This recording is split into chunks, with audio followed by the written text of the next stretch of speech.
صلو علیہ وآلہ۔ صحیح بخاری حدیث نمبر 39۔ ہم سے عبدالسلام بن فطہر نے بیان کیا، انہوں نے کہا ہم کو عمر بن علی نے مان بن محمد غفاری سے خبر دی، وہ سعید بن ابو سعید مقبری سے، وہ ابو ہریرہ سے کہ نبی کریم صلی اللہ علیہ وآلہ وسلم نے فرمایا بے شک دین آسان ہے،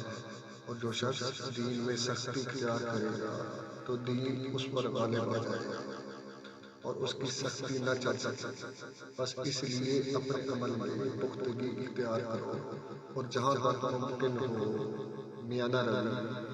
برتو اور خوش ہو جاؤ کہ اس طرز عمل سے تم کو دارین کے فوائد حاصل ہوں گے، اور صبح اور دوپہر اور شام اور کسی قدر رات میں عبادت سے مدد حاصل کر نماز 5 وقتہ بھی مراد ہو سکتی ہے کہ پابندی سے ادا کرو۔ صلو علیہ وآلہ۔